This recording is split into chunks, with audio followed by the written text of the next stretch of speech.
All right, Christy, if you'll just introduce yourself, where you're at, and then one reason that you attended today. So I'm Christy Lynch. I'm principal of North Bullitt. We have a Thrive New Teacher like whole district thing, but we at North Bullitt are doing some stuff for our new teachers as well. And so I want to be able to meet their needs. Awesome. Thanks. Samantha? Hi, Samantha Ellis. I'm at Adair County Middle School. I am the curriculum coach this year. I've moved into this position. So that's kind of why I'm here, checking out, being supportive to all of our new teachers and finding out ways that I can help them and things that I can do there. Absolutely. All right, and last one I see is Rachel. Hey, Sarah. Good morning, everyone. I'm Rachel Crider. I'm an instructional officer for elementary schools for the Floyd County School District, and I lead our new teacher cohort here at the district. So I am the new district coach, and I help coach our principals and actually the cohort monthly, where we invite new teachers to come into our district and engage in a learning session. So I'm here to learn and to share and get great ideas. Awesome. All right, we're going to go ahead and get started. The rest of you that continue to join, if you'll just put your name where you're at in the chat so that we can connect with you as well. Today is all about ideas around supporting new teachers. And if I'm honest, I'm going to say that we don't have all the answers, but that's the reason that we have office hours, is for you guys to connect, for you guys to share resources so that we're working smarter and not harder. But I do want to take you through just some ideas I have and some work behind the scenes that hopefully will make your job easier if you tackle this. And so that was kind of why I said, okay, what is a reason you're here? Why are you here? The fact that we've got to support teachers is not a secret. I think we know that, but making sure it is embedded, I think, is very key. And so I'm going to start to share my screen.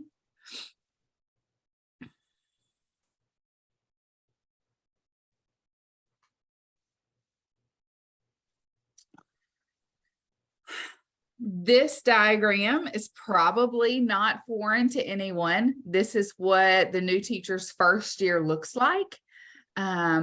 And I think we always have to keep that in the forefront of our minds as we go in and supporting. And so today our goals are, number one, it's always to network and find connections across the state. Number two, I want to facilitate conversations around what we're doing to support new teachers. So I want you to share out. I want you to share ideas. I want you to share resources, and we'll talk about how to further do that in just a few minutes, especially with sharing your resources. I love to steal fabulous things, okay? And I want you to be able to steal from me as well. All right, so here's one thing that my journey with supporting new teachers started in 2006 when I became a curriculum specialist in Hardin County Schools, and I knew that new teachers needed more. And I think as we go throughout our time in education or throughout my career, I've realized that that need hasn't gone away. In fact, it's gotten greater. All right, and so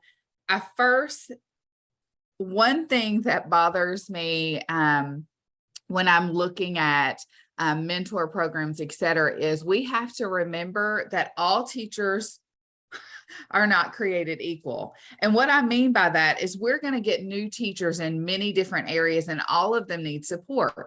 I think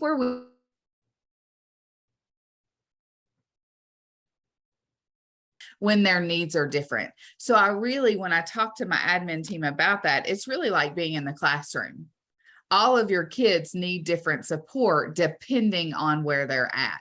So I think the first thing I want you to think about is logistics. Already, where are you? So like Christy said, we've got a district thing that my district does, but we're really looking at maybe furthering that with the school. So Key's going to put into the chat a working document that I've created for you. You do not have to use it. And you can delete it, change it, et cetera. But it's going to kind of take us through our work today. And I think that's the first thing to look at, because if you've already got a district program and you're wanting to implement a school program, you don't want to be redundant with what you're doing. And so you really have to ask your district office, and I know that's where Rachel is, like, what is the goal here? What is the purpose? And then think through today as we're talking, do I want this to be a 1-year cadre or do I want it to be more? Probably in the past 7 years, I've changed my vision for that.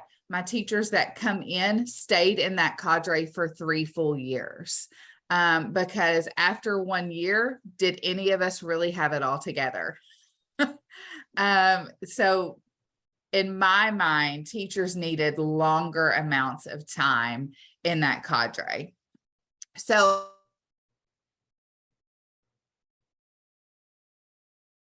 all right, and then I've got this diagram for you because I think it's important to know that all the different teachers you've got. So at the center, everything we do has to be around our vision, our expectations, our norms. And so you really need to lay that out first. What is the district vision for instruction? What are the expectations? And what are the norms?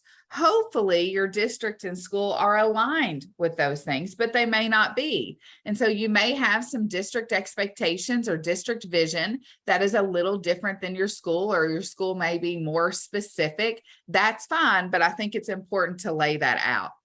And then with that, what are our different groups of teachers? So you've got your brand new teachers that come to you out of college, fresh out of college, have their bachelor's, ready to go, right? But then we have new to us teachers. And so what that means is they may just have come to our school, but they've been teaching 5 or 6 years or 10 years or even 20 years. I think sometimes those teachers fall through the gaps.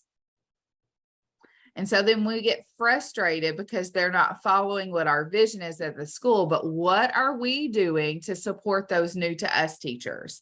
And so underneath here, you also see, for instance, new teachers, it's not a secret of what they need when they walk in the classroom, right? We know most always they're going to need some management tools. They're going to need some tech tools. We got to get them up to speed and make sure that they know what we're using. So like in my high school, it was Schoology. I knew I was going to have to teach them Schoology. But the new to us teachers, we don't know what they need yet. So we've got to be able to get in their classrooms and diagnose early. We may run programs that they're not familiar with, that maybe they don't need as much help with the management tools as they just introducing to our programs and initiatives. So on that work plan that I've provided for you guys, it says list out your teachers and what category they're in, right? So then we've got emergency certified teachers, which that certification is just good for 1 year, right? May or may not have a bachelor's, depending. And then we've got our option 6. They've got a bachelor's, but not the first education class. So I'm going to stop right there for just a second and let that soak in. Now, do you see why that differentiation is so key with your support program? And I don't want this to just be Alison throwing up information. Any thoughts about that so far, just in that little span?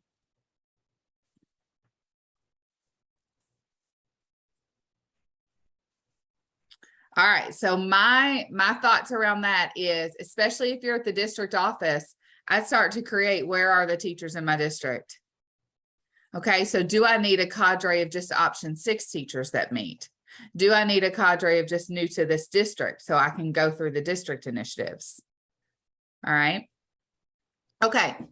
Moving right along. Then what do you want for your new teacher? So before you even start to design your mentor program, what it's going to look like, how often we're going to meet, I think you've got to think about, what do we all want?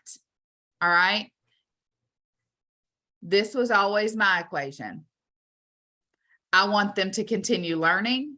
I want to provide the support, which then is going to, equal growth for my teachers. So that was our big idea. So think through, what do you want at the end? Like, what are you trying to create with this program? Everybody's going to feel like it's just something extra. So you got to be very clear with your teachers why we're doing what we're doing. So with the learning piece, all right, Notice it doesn't just say sessions. You've got to be strategic with what you offer, when you offer, and how you offer these sessions.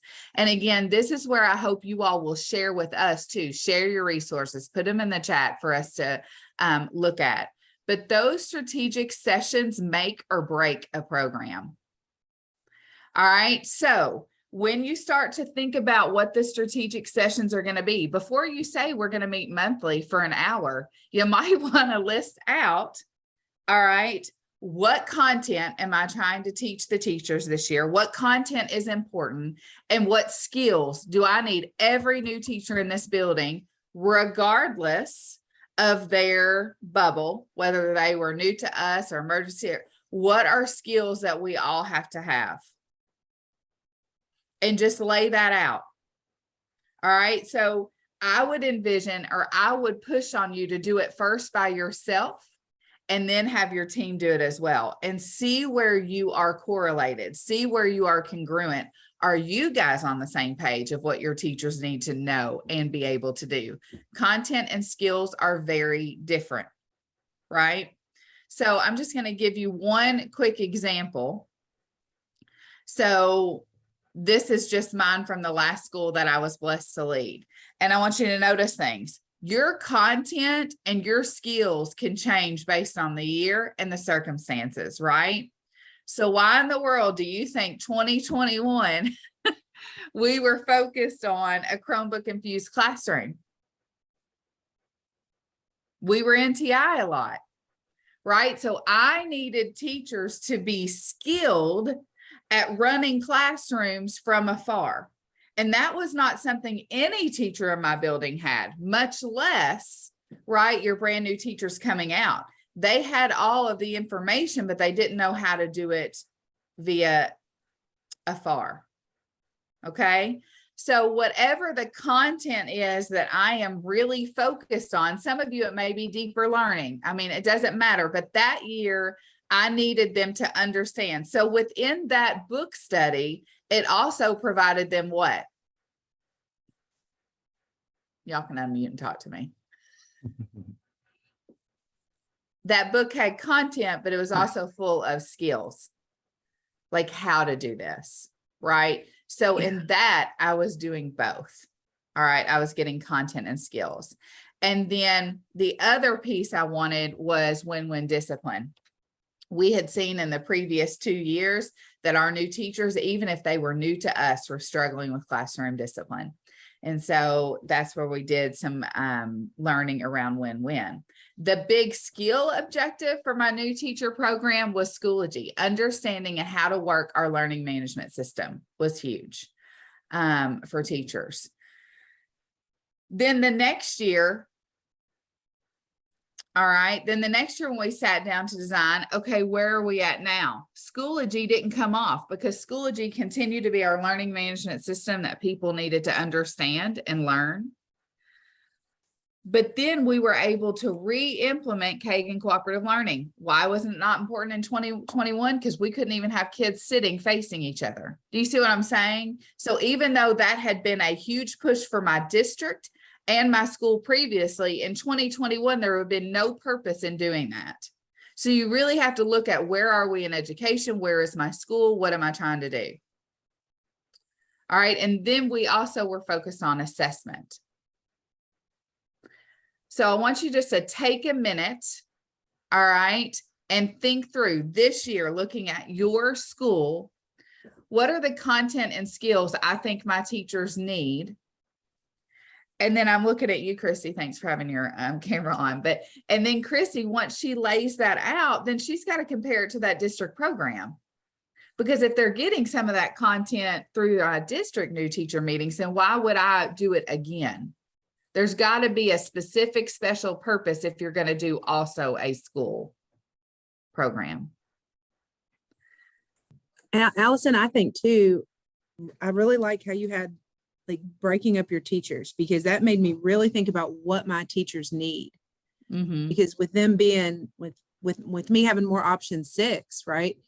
Yes. They might need a little more of the win-win discipline or the Kagan, because I was option 6. So I can look into that, because we don't really have a whole lot of new teachers with degrees. Okay.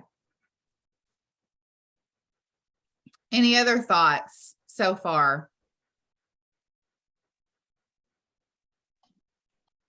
One of the things that we do that I'm actually doing, we know we've got a lot of different improvement initiatives going, and we have a variety. We're a decently large district, and we do have a lot of different teaching backgrounds coming in. And I know across the state there's been issues with filling spots with qualified applicants, and then because we're not always getting that in the classroom, and it's more not than we are now. And so it's a huge task. So with our district program, we've got a lot of improvement initiatives in place. So we've broken that down, and I get a lot of information. Like I've sent out surveys to all of the new teachers in the district, regardless. If they're a new teacher in the district, it doesn't matter, they could have a couple years teaching experience, but be new to Floyd County, because we have a lot of expectations and improvement initiatives going. So I just survey them, and I actually had a meeting this morning. What I was working on was breaking down that survey data and planning topics for the sessions. This is where, the district is, and just, we survey a lot, and I'm basing like my sessions based upon the data that I get from the surveys. So that's a great way. It's just surveying your surveys. Survey. Yeah. And Rachel, if you want to chat us or put it in the chat, just some copies of those surveys. I think that's key too. Surveys sometimes can be hard for teachers who are brand new. They don't even know what they need. So guys, that's why it's also super important that you're in classrooms. You're in classrooms seeing what do teachers need. Okay. So when you look at the strategic sessions, the only thing I wanted you to think of, and I put that planning document in again, hopefully it'll work this time. But we've gone through listing your teachers, where they fall, and then what does each group need. So it may take you a couple of weeks going in and out of classrooms, having conversations with teachers to decide what they need. All right. And then content and skills wise, what's the district giving? What am I giving at the school level? What's going to be special about my program if I do one in addition? And that's another thing that we're kind of working on in Floyd County is what they're doing at the school level for new teachers. Like we've got some schools that do like a boot camp, and they do different things. But what we would like to do is kind of get all that. We're in the process of streamlining all and kind of making it consistent, based upon the school need, and just and working together, because I don't want to use our time here at the district. That's right. Not effectively. They've got things going on in their school. So we've got to have clear communication on the progress that they're making and what they're doing. So I survey the principals as well. Like, what's your process? So we're moving. We've got a lot of work to do, but I think we're moving in the right direction. Absolutely. Thank you, guys. All right. So looking at the content, skills, strategic sessions, then here's the one I really want to press on you guys about, is choosing mentors for your teachers and how to do that. And so I ruffle a lot of feathers, but I'm going to tell you that mentors aren't created by years of experience. Years don't make you an effective mentor. All right.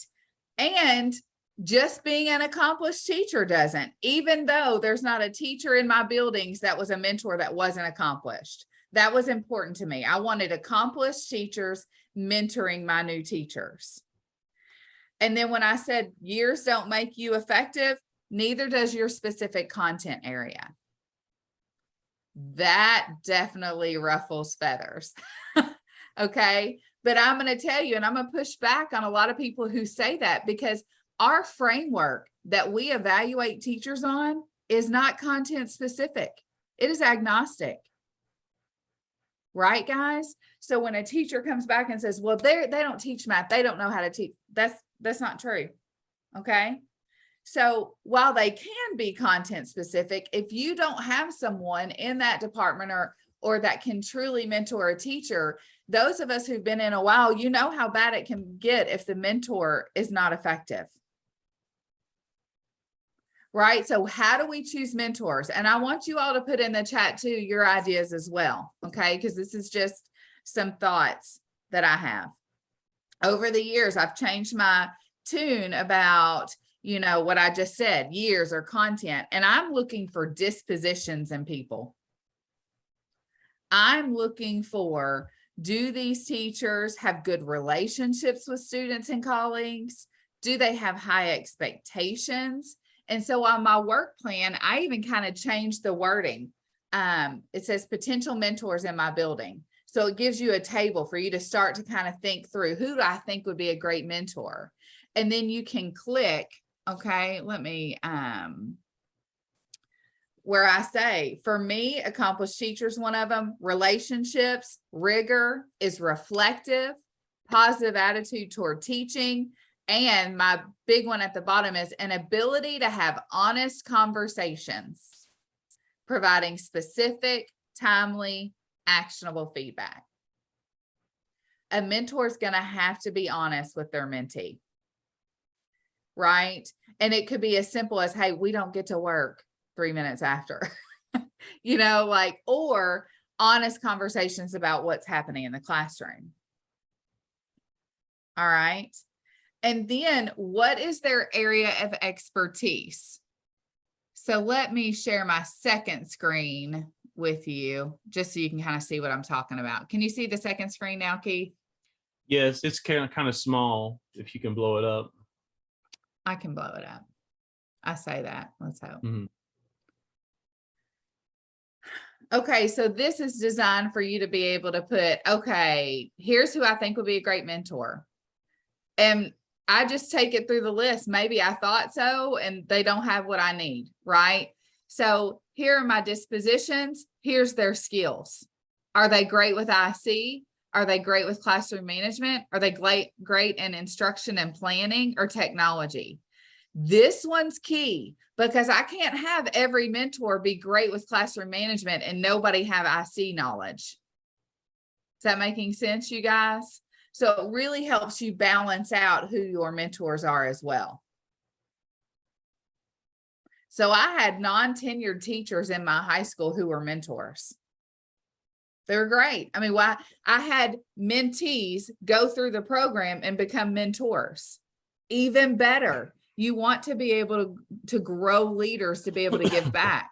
And sometimes the mentors get out of it more than the mentees sometimes when you're going through those sessions. So really think through. And again, like I said, what are the skills and what's the content teachers need to know? I'd have my team, my core team, whoever's going to drive this new teacher support in my school, I'd have them do the mentors alone too, and then come back together. Especially if I'm new to the building and I don't know everybody as well as maybe my assistants do. If I am a new principal and I'm the only one, which I've been that before, then I'm going to sit with my district office supervisor and go through this. Who can be mentors? All right.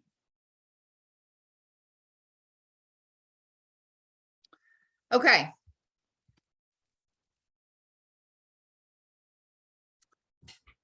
All right. Other things I want you to think about. Are they one-on-one mentors? Meaning I've got a mentor for each new teacher.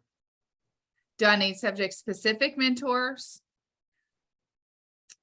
I kind of ran out of mentors one year. So I had one teacher mentoring 3 people, but it was okay. It worked out. She wanted to do that. They had lunch together every day. So one size does not fit all. And don't be so rigid with yourself. Okay. For me, it was more important that the mentor be effective than it be one-on-one. Obviously, think about your compensation for mentors. And it doesn't have to be monetary, but you got to think of how am I compensating my mentors that will spend a lot of time.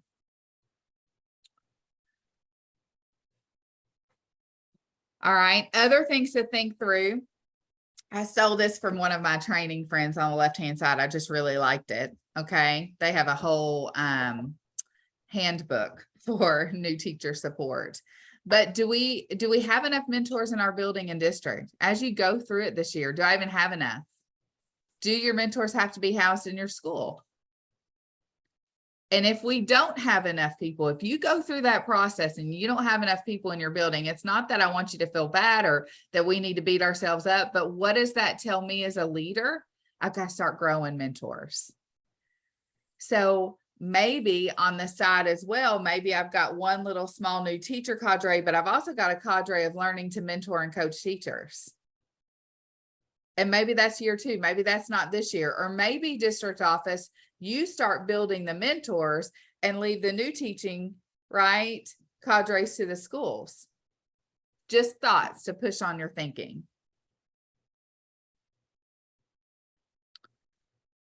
All right, so now we've identified skills, content, mentors, new teachers, put them in categories.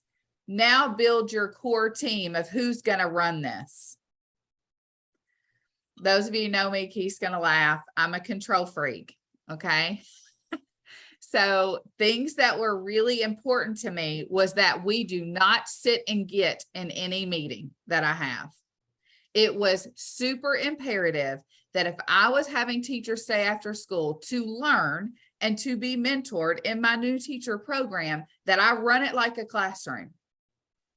So my core team had to be okay with running meetings with Kagan, making sure that they were interactive, because I was not going to be the leader who said, do not sit and get and do direct instruction for an hour. And then I stand in front of them and do direct instruction for an hour. So my core team consisted of assistant principal, two teachers who were going through admin classes that wanted to be administrators, and then me. So year 1, I model for them how to run, how I wanted the vision of my new teacher mentoring program to go. Year 2, I just plan with the assistant principal. We're planning together because I want to make sure that it's engaging, that we're using structures, that we're empowering teachers. Year 3, I step out completely. Right? So I still see their lesson plan, and we would give the teachers a lesson plan. So we weren't walking into meetings without a lesson plan. So we use the 5E lesson plan with Catlin Tucker. That's what I was pushing teachers to use. So that's what we use with planning mentor-mentee meetings. Do you see how that fluidity is so important, and consistency with your teachers? So I'm not asking you guys to do something that I'm not also doing. All right. And then setting your goals is key. What are the goals? And that's your backwards design. At the end of the year, what do I want my teachers to know or be able to do? And keep it small, right? I know that, and I think that's what helped me when I went from a 1-year mentor program to a 3-year. I didn't have to get there just at the end of year 1. I had 3 years to get teachers there. All right. So think through, what are my overall goals? What do I want them to be able to do? Then when you've got your goals, you can figure out the frequency and duration of your meetings. Do they need to be monthly, bi-monthly, and how long am I going to keep them? And those of you who've seen me in real life, you know I love food, okay? Physical evidence that I love food. But if I'm going to have them meet after school, I'm going to feed them every time. They're so tired and hungry. And then, do all my meetings have to be after school? Or can I devote half-day subs sometimes so they're fresh, so they can work with their mentors? Do my mentors need to be released for half a day to be able to spend time in their mentees' room, doing walkthroughs, having conversations? That time is huge, because being able to help a teacher and mentor them means I understand the dynamics of their classroom. And there's no way that a mentor can understand unless they're what? In the room. All right, seeing that. So when you set all that up before you go, it's just like teaching. How are we going to measure its success? What are we going to say success is? And one of my success people was retention. Just like Chrissy said, I've got a lot of option 6s. We got to grow the ones who are with us. We got to love the ones who are with us. So for me, one of my big pieces was retention of those teachers.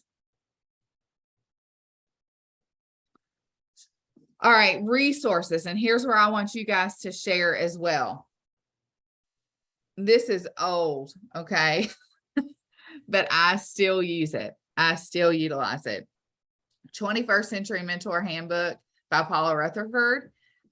She made it into where you can make a lot of copies and things like that. I just use, like, she's got a great tool for calendar of what teachers need throughout the year. It is fabulous and it's super used. I don't know if you can see, you can't see. Oh, there you go. I use it all the time still. She sets it in different chapters. All right. So roles and responsibilities of your program, mentor new teacher interactions. Okay. Let me go back to one more thing that I've forgotten to say too about your mentors. Mentors only know what they experience. Does that make sense? So I need you to think, when we would have mentor-mentee programs, here's another idea for you, and you all probably already do this and do it better. But some meetings would be they are together, mentor and mentee, sitting together in those meetings because it was just good for the mentors too. And then every other month, I would take the mentors and my assistant principal and teacher leaders would take the mentees. So I would be coaching mentors. We would be talking about, okay, what are you seeing? What's our action plan? What are the next steps? Here's what I need you all to do this month. We need to make sure that we're doing walkthroughs. Like, I made sure that their time was well spent as too. All right, it's 10:33. That's what I promised. Only 33 minutes will be spent on me throwing up on you all. Okay, so let's share out questions, thoughts, pushback, share ideas that I haven't shared that you're doing fabulous in your district. That's what office hours is about. What thoughts, questions are going through your mind?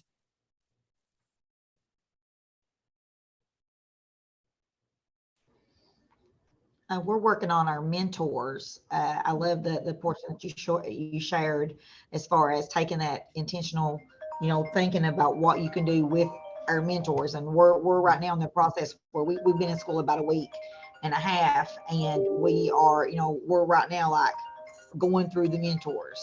Yeah. Are we going to have enough? Do we have them at each school? So those are things that we're actually working on right now. To get that lined up. And then what we, like you said, there's so much to consider, they need to be in that, how's that going to look and how are you going to meet that need? And it's tough. I mean, when you get in there and you get in the trenches and you start, pairing people up and especially when they're not in the same school. And we have that in some of our smaller schools. So it's, it's kind of challenging, but we're actually working on that right now. Mm-hmm. And what that looks like, we've devised a check sheet of things, of what a mentorship looks like. Yes. You got to have a vision for that as well. I agree. Kimberly, I think you're going to share. Good morning, everyone. Hi, good morning. I'm so excited to get to be here with you. I work at the district level, and we have done new teacher cadre. Well, actually, we call it our teacher welcoming cadre at the district level. And we've done that for the past 2 years that I've been here in this position. And I'm really concerned about our option 6. I'm seeing a lot of option 6, in our district. And so the support that we need to give them and our principals to support them as well is something that's really in the forefront of my mind. And I was just curious how everybody else was kind of handling it at either the school level or the district level. Yeah, so that was one of the first things I said is you almost have to differentiate for them. Like what they need is very different from what new teachers with bachelors may need. And sometimes you might meet together, other times you may meet completely separate. Like my option 6s didn't even know how to put a lesson together, didn't even know how to set up their classroom. Like asking them to read about a Chromebook infused classroom was like too far above their head. So you almost have to sit down and have, in my mind, tracks. Here's what we're doing with them. Here's what we're doing. So we might all meet on the second Tuesday of each month, but you're going to different rooms. You got different lesson plan. You got somebody else leading that. if not, like you said, Kimberly, my option sixers are sitting in the room like, what is happening? I have no idea how to add to this conversation, you know? So I do Kimberly something was- similar to what Rachel was talking about, or maybe it was you talking about with the surveys. And I've had them request, and some of them, and I give them like different things to choose from, because new teachers really typically struggle with what do I need. But I have several that have checked like multiple bubbles on the Yeah. option form. And so, I mean, they're saying they need everything. So at my level, I'll be honest, I got a little overwhelmed and thinking, Sure. how am I going to manage this and be effective? I want it to be effective. And so have you thought through, maybe, I need to be quiet, sorry, but almost then prioritizing their bubbles? Like what's most pertinent, like right now? And that way it's not as overwhelming for you, like attack one thing at a time. It's kind of what I tell teachers too, right? Like one thing at a time. Christy, were you going to say something?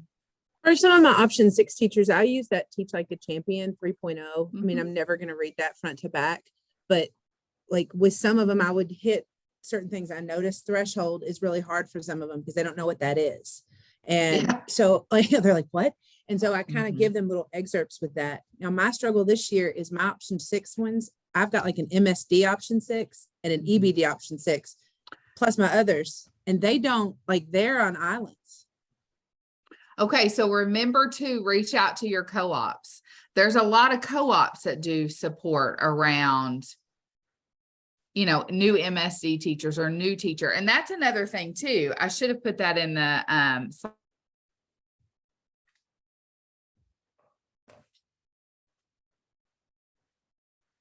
redo. So some of my co-op last year or the year before, I can't remember now, everything, I'm getting old, but they had it for like brand new option 6 teachers. So that's where my option 6s went.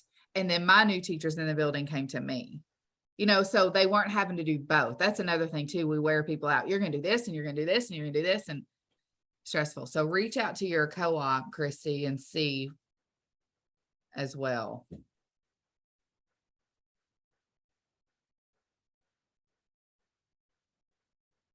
And then SPED, like maybe SPED in your district has already a cohort.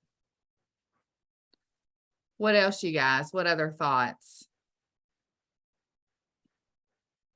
Let me copy this and put it in the link for you. Was everybody able to open the working document?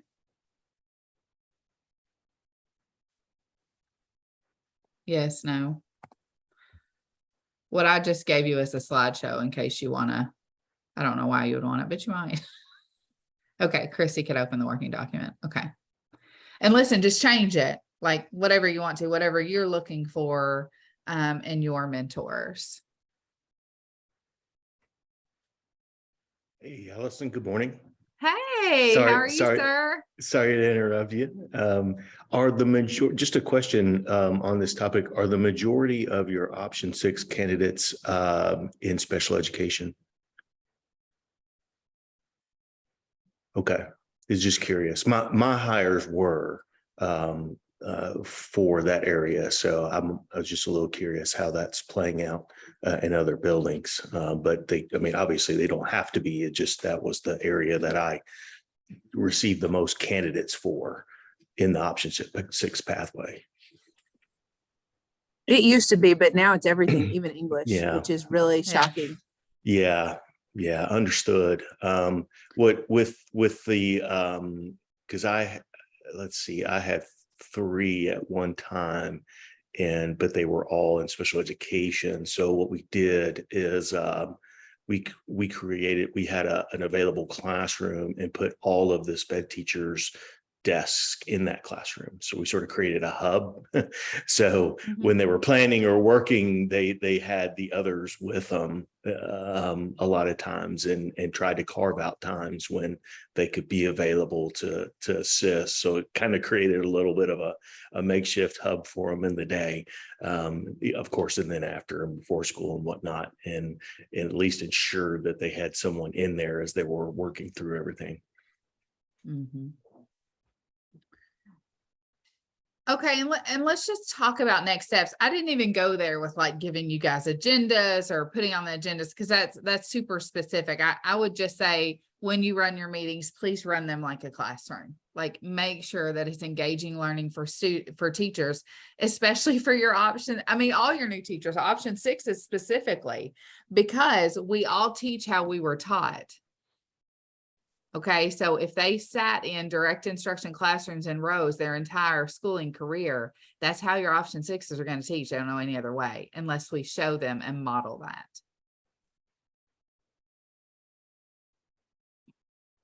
Okay, so let's just talk, or you can put in chat, like now that you got this information. I don't know if it was helpful or not, hopefully. Like, what's your next steps? What are you thinking through? What other resources do you need that P3 can get for you?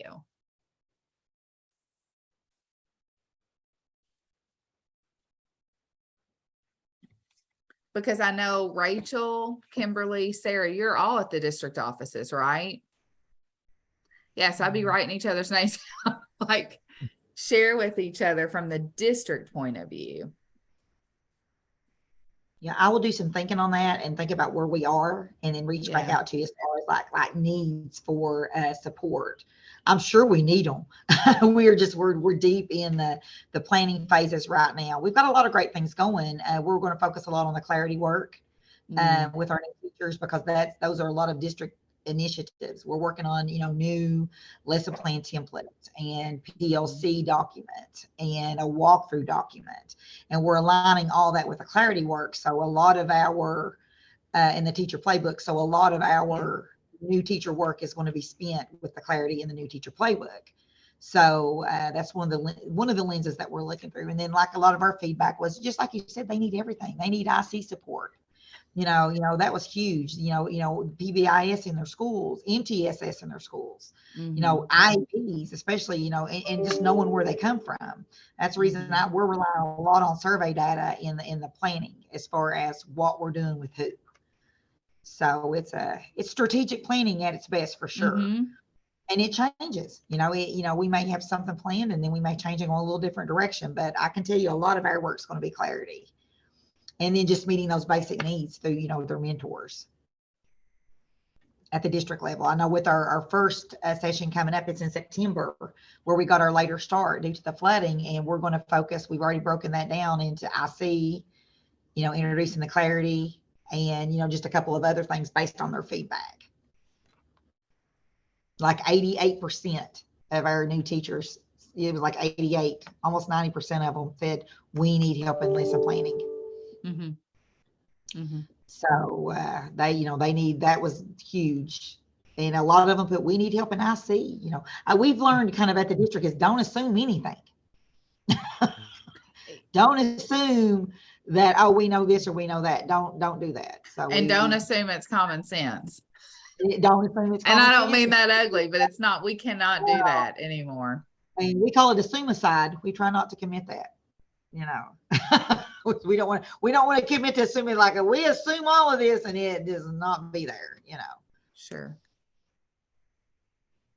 It's a lot, guys. Rachel, the Clarity Playbook, is that something that you all are doing in your district, or is that like an actual book that you can purchase?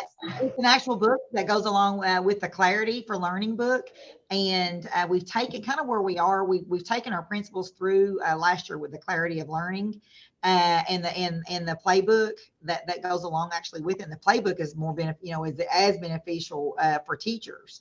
So now principals, we're at the stage that our principals are going to roll that out to teachers this year, and we're supporting that work.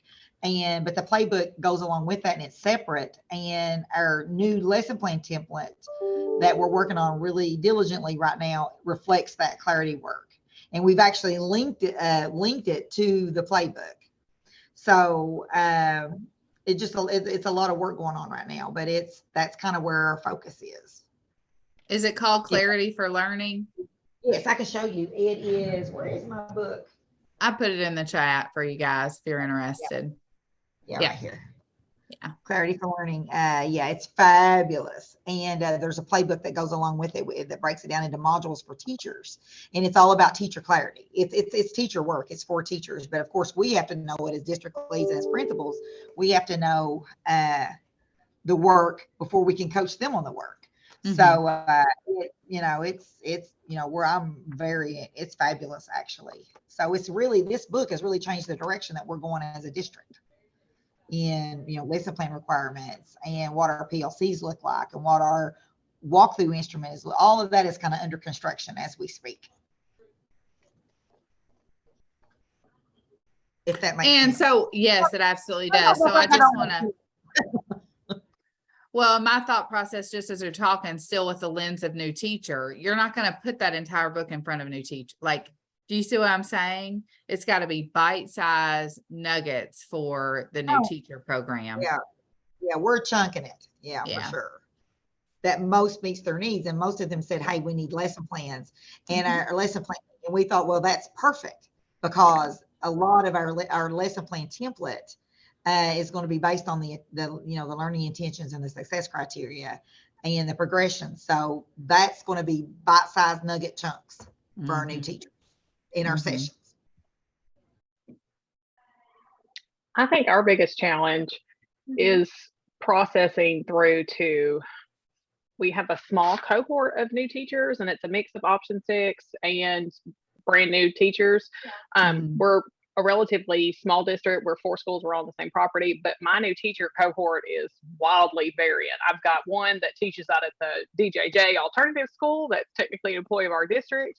I've got a new preschool teacher. I've got an option 6 middle school teacher.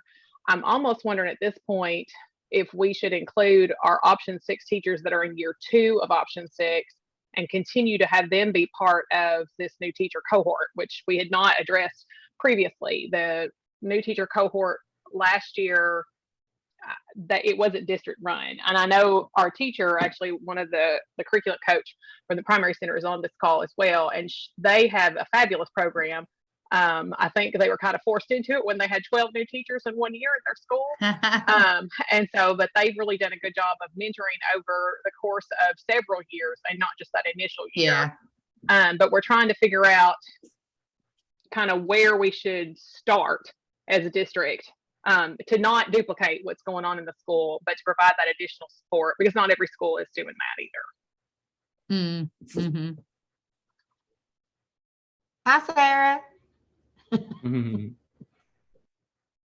How are you? And I'm definitely interested in that clarity book. I've got it written down on my list to explore. So I feel like the other problem is that I'm the secondary instructional supervisor and the elementary instructional supervisor and I are both new. And so we're still learning the district, but it's also like we're noticing some pieces that are missing. Like there's not an MTSS plan at the district level. Schools are kind of hit and miss with what they're doing for RTI. And so we're trying to do some clarification on some of those pieces that everybody, not just new teachers. Sarah Burton put out there too that they do 0 to 4 years. So yeah, she is the curriculum. She's the curriculum coach at the primary center. Gotcha. So, and they're kind of our model right now for their new teacher because they've been doing it for a while now and been successful with it. Yeah, I would encourage everybody to do more than 1 year for sure.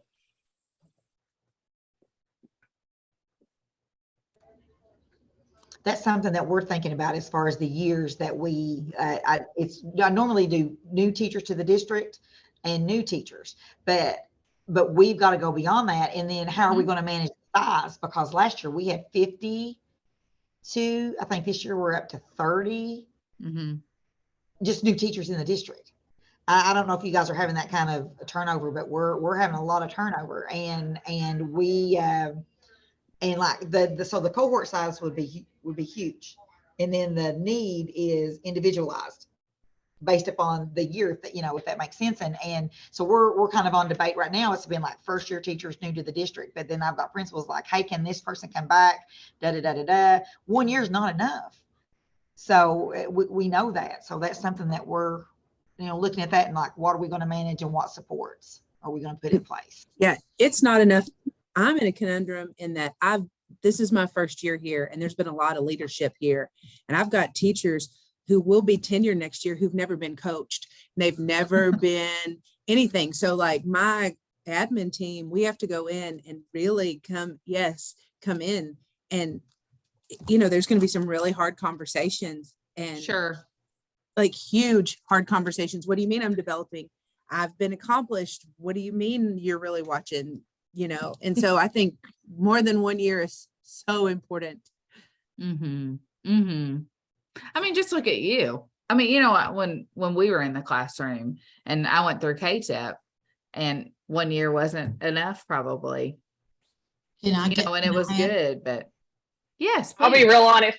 If somebody would give me an IT training for administrators, I would totally jump all over that because it's been trial by fire of clicking most and definitely.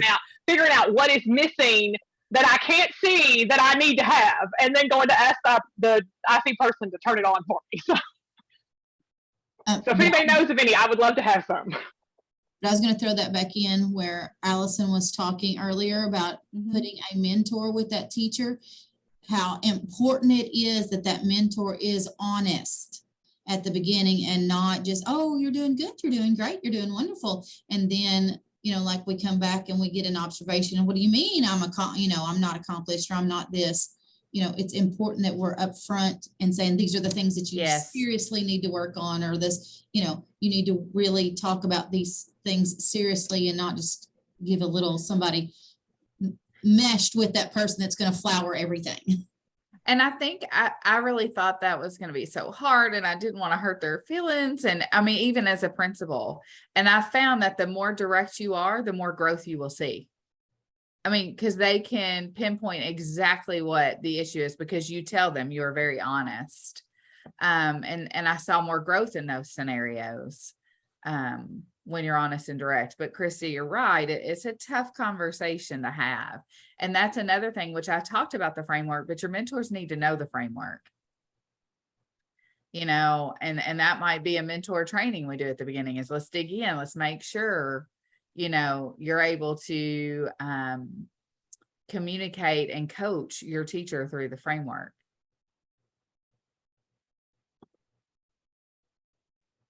And then I think Michelle had put in the chat earlier, I'm sure you all saw it, but some people will check every box, but they're still not going to be a good mentor. And that's why it's a science. That's why you are the boss and you decide who becomes a mentor, because she's exactly right. Sometimes they just don't have the soft skills necessary.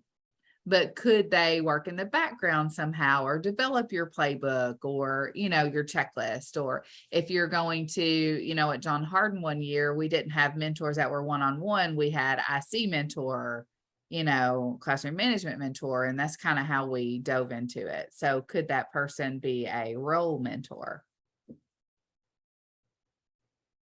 Christy, I was looking for a book. I remember having, I'm a word nerd, but I remember as a principal, I had a book. I think it was like how to handle like difficult conversations or something like that. It was a really good book.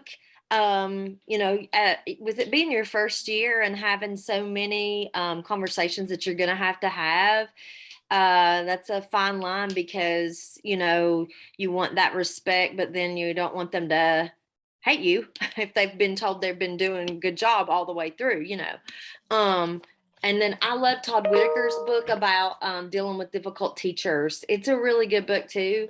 I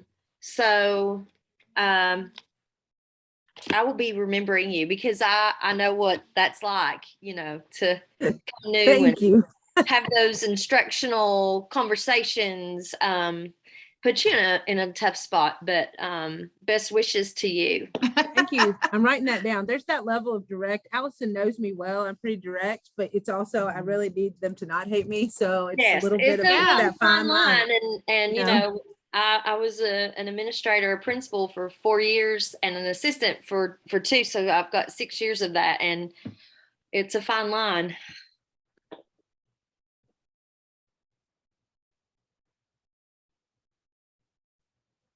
Kimberly, do you care to put the name of that last book you showed us in the chat, maybe?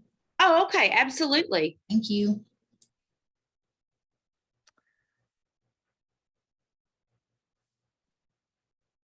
All right, we are down to our last 4 minutes. Thanks for taking an hour of your time. I hope you found it beneficial. I always say if somebody got one thing out of it, it's definitely worth our time, and just the networking that comes from these office hours is important, I think, so that we're all in this together, and find those commonalities. But if you need anything, or if you have resources, I'd love, Keith and I and Stacey would love to put together, almost just a resource document from this conversation, that you can go to and go through our site to obtain. And that way it's always there. So if you got awesome things, if you will, just share those, with our team. Any other lasting thoughts, P3? Oh, Well, I'm thankful that you shared the 21st Century Mentors Handbook. I would love to have had that a couple years ago. and like I said, it's an oldie, but it is so good. It is so good.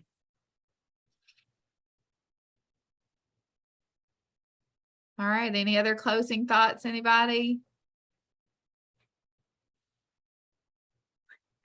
Poor Thank Christy. you, everyone. Yeah. Y'all have a great day. Allison, my everybody. last one is, when do we balance? Like, there's no Yeah. balance right now. Yeah. Like, it's okay. You'll have to text me later. Like, one day I will find balance. Yeah. You got to take care of yourself, Christy. I mean, Well, that's I'm good in that. good. It's just, Good. Yeah. The balance between office and classrooms. Is that what you're kind of talking about, as being everywhere? in life. Yeah. Yeah. I mean, the kids are older, so it's just, trying to, like, that balance. That's one of mine that I'm really struggling with right now. But I told Chad it'll get better. Yeah. I honestly will tell you, I've never found that balance. We need Kimberly, a support group for our significant others, because Yes. Lance could probably coach him through that. Like, it'll Yep. get better. I'll have to. He's like, really? 15-hour days? It's okay. It's okay. I appreciate you guys so much. Hey, and I want you to know, we see what you're putting out there. So great of telling your school story. I know we talked about that this summer, but you're doing a great job of that. I see awesome Thanks. I things appreciate on that. Twitter and Facebook. So keep it up. Yep. Thanks, guys. I appreciate the support. Thank you all.